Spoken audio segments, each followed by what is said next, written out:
আজ আমি মসুর ডালের এমন একটা রেসিপি নিয়ে এসেছি যার স্বাদের কাছে মাছ মাংসের স্বাদও হার মানবে। আর কিভাবে সাধারণ মসুর ডাল অসাধারণভাবে রান্না করা যায় সেটা আমি আজ শেয়ার করছি।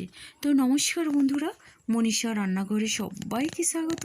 প্রতিদিনের মতো চলে এলাম আবারও একটা রেসিপি নিয়ে। আশা করি আপনাদের ভীষণ ভালো লাগবে। চলুন রেসিপিটা শুরু করি।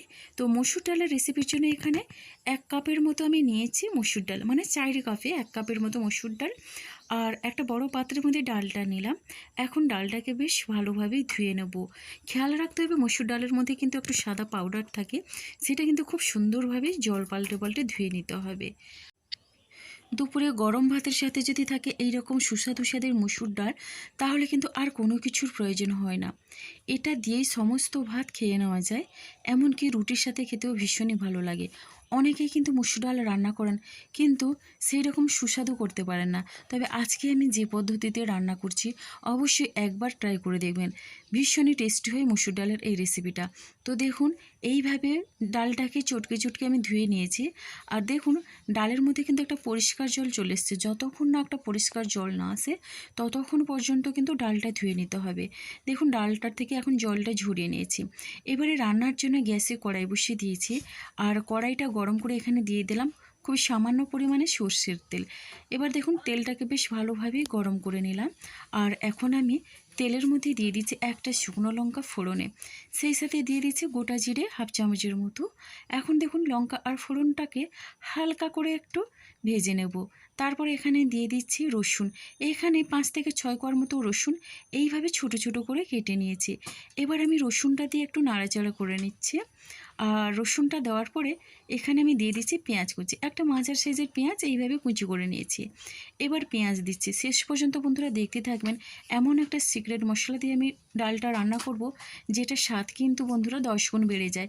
এবার বেশ ভালোভাবে নাড়াচাড়া করে পেঁয়াজ রসুনটাকে একটু লাল লাল করে ভেজে নেব। তো দেখুন, এবারে এখানে আমি দিয়ে দিচ্ছি টমেটো কুচি, একটা ছোটো সাইজের টমেটো। পেঁয়াজ রসুন তো লাল লাল করে ভাজা হয়ে গেছে। আর এখন আমি টমেটো দিয়ে বেশ ভালোভাবে নাড়াচাড়া করে নেব। পেঁয়াজ রসুনটাকে লাল করে ভেজে নিলে ডালের মধ্যে কিন্তু পেঁয়াজ রসুনের কোনো রকমই কাঁচা গন্ধ থাকে না, ভীষণই টেস্ট লাগে খেতে। এবারে দিয়ে দিচ্ছি অল্প পরিমাণে হলুদের গুঁড়ো, দিয়ে দিচ্ছি জিরের গুঁড়ো, আর দিয়ে দিচ্ছি ধনে গুঁড়ো। সব কিছু কিন্তু অল্প পরিমাণে দিলাম। সেই সাথে এখানে দিয়ে দিচ্ছি ঝাল লঙ্কার গুঁড়ো। আর এখন আমি বেশ ভালোভাবেই নাড়াচাড়া করে নিচ্ছি। গুঁড়ো মশলা দিয়ে বেশ ভালোভাবে মিশিয়ে নিতে হবে। তো এবারে এখানে আমি দিয়ে দিচ্ছি অল্প পরিমাণে জল। এবার জলটা দিয়ে বেশ ভালোভাবে মিশিয়ে নেব, যাতে কোনো রকমে গুঁড়ো মশলাটা ফুলে না যায়। বন্ধুরা, আপনারা তো অনেক রকমভাবে ডাল বানিয়ে খেয়েছেন, তবে এইভাবে একবার বাড়ির সবাইকে বানিয়ে খাওয়াবেন। দেখবেন সবাই একবার খাওয়ার পরে কিন্তু বারবার খেতে চাইবেন। তো এবারে ঢাকনা চাপা দিয়ে 2 থেকে 3 মিনিটের মতো লো ফ্লেমে হতে দেবো মশলাটাকে। এবার দেখুন, 2 মিনিট পরে ঢাকনাটা খুলে একটু নাড়াচাড়া করে মিশিয়ে নিচ্ছে। টমেটো কিন্তু অনেকটা পরিমাণে নরম হয়ে গেছে।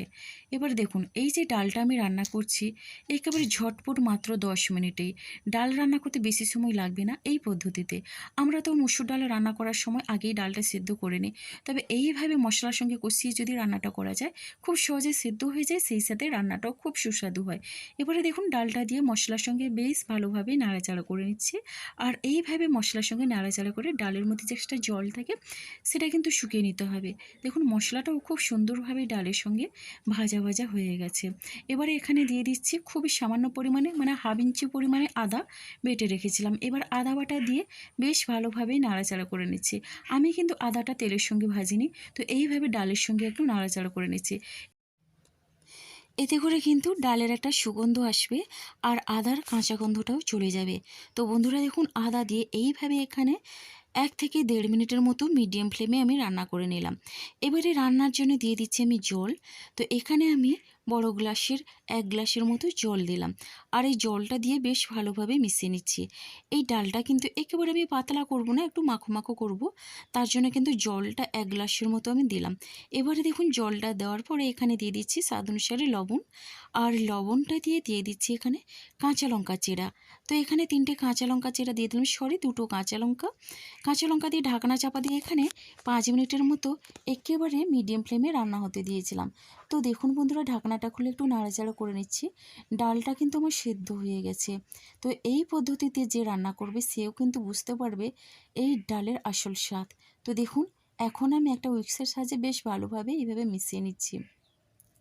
এতে করে কিন্তু ডালটা অনেকটা পরিমাণে ঘন হয়ে যায়। এবারে দেখুন, ডালটা এখানে একটু মিশিয়ে নেওয়ার পরে এখন আমি মিডিয়াম ফ্লেমে রেখে 1 থেকে 1.5 মিনিটের মতো এইভাবে ফুটিয়ে নেব। তো বন্ধুরা, রেসিপিটা ভালো লাগলে লাইক, কমেন্ট, শেয়ার এবং সাবস্ক্রাইব করে আমার পাশে থাকবেন।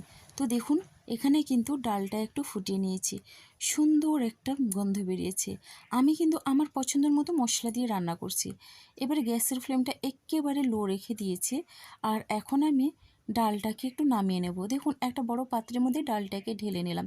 এবার হচ্ছে আসল সিক্রেট মশলা, যেটা কিন্তু ডালের স্বাদটা 10 গুণ বাড়িয়ে দেবে। তো তার জন্যে গ্যাসে একটা তড়কা প্যান বসিয়ে দিয়েছি। এবার প্যানের মধ্যে এখানে 1 চামচের মতো দিয়ে দিয়েছি সর্ষের তেল। এবারে তেলটা গরম করে তেলের মধ্যে একটা শুকনো লঙ্কা দিয়ে দিলাম, সেই সাথে দিয়ে দিচ্ছি এখানে জিরে। খুবই অল্প পরিমাণে জিরে দিয়ে দিলাম। আর দেখুন, এখানে শুকনো লঙ্কা আর জিরেটা হালকা করে ভেজে নেব। তো এইভাবে হালকা করে একটু নাড়াচাড়া করে ফোড়নটা একটু ভাজা ভাজা হয়ে আসলে এখানে আমি দিয়ে দিচ্ছি রসুন কোয়া। তো এখানে 5-6টার মতো রসুন এইভাবে আমি কেটে রেখেছিলাম, মানে কুচি করে নিয়ে একটু লম্বা লম্বা করে কেটে রেখেছি। এবার রসুনটা দিয়ে বেশ ভালোভাবে নাড়াচাড়া করে নিচ্ছি। রসুনটাকে কিন্তু একটু লাল করে ভেজে নিতে হবে। এবারে রসুনটা হালকা করে ভেজে নেওয়ার পরে এখানে আমি দিয়ে দিচ্ছি ছোট্ট সাইজের একটা পেঁয়াজ। পেঁয়াজটাকে এইভাবে পাতলা করে কেটে নিয়েছি। এবার পেঁয়াজটা দিয়ে রসুনের সঙ্গে লাল লাল করে ভেজে নেব। পেঁয়াজ রসুন একই রকমভাবে এইভাবে যদি মসুর ডালটা বানান, দেখবেন ভীষণই সুস্বাদু হয়। তো এখন আমি বেশ ভালোভাবেই দেখি, বুঝতে পারছেন পেঁয়াজ রসুনটাকে ভেজে নিয়েছি আর লাল লালও হয়ে গেছে। এবারে এখন আমি কালারের জন্য এখানে আমি ব্যবহার করছি কাশ্মীরি লাল লঙ্কার গুঁড়ো। তো দেখুন বন্ধুরা, এখানে আমি কাশ্মীরি লাল লঙ্কার গুঁড়ো খুবই অল্প পরিমাণে দিয়ে দিলাম। আর লঙ্কার গুঁড়োটা দিয়ে বেশ ভালোভাবে মিশিয়ে নিচ্ছি। এইভাবে ডালটা রান্না করলে কালারটাও যেমন আসে আর খেতেও কিন্তু দারুণ লাগে। এবার গ্যাসটা বন্ধ করে আমি যে মশলাটা বানিয়েছিলাম মশলাটা দিয়ে দিলাম।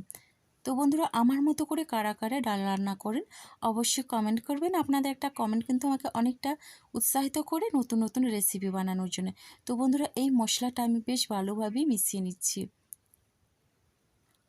দেখুন, এটা মিশিয়ে নেওয়ার পরে এটা পরিবেশন করে নেব। আর কতটা লোভনীয় হয়েছে দেখেই বুঝতেও পারছেন। তো দেখুন, এখন একটা বাটির মধ্যে আমি পরিবেশন করে নিচ্ছি। ডালের এই রেসিপিটা বন্ধুরা বাচ্চা থেকে বড় সবাই কিন্তু ভীষণই তৃপ্তি করে খাবে। তাহলে দেখলেন তো বন্ধুরা, মাত্র 10 মিনিটে কীভাবে ডাল রান্না করা যায়। তো গ্যারান্টি দিয়ে বলছে, এই রকম সুস্বাদু ডাল থাকলে 1 থালা ভাত কিন্তু নিমিষেই উড়ে যাবে। আর এই রকম ডাল একবার হলেও বাড়িতে ট্রাই করবেন, দেখবেন সবাই কিন্তু ভীষণই তৃপ্তি করে খাবে। কতটা লোভনীয় হয়েছে দেখেই বুঝতে পারছেন। এরকম ডাল থাকলে কিন্তু দুটোর জায়গায় 10টা রুটি অনায়াসে খেয়ে নিতে পারেন। তো বন্ধুরা, আজকের রেসিপিটা আমার এই পর্যন্ত। আর আগামীকাল আসবো আবারও একটা নতুন রেসিপি নিয়ে। আপনারা সবাই সুস্থ থাকুন, ভালো থাকুন। অসংখ্য ধন্যবাদ। আর অনেক অনেক ভালোবাসা রইল আমার সোনা বন্ধুদের জন্য। তাহলে বন্ধুরা, আজকের মতো সবাইকে টাটা।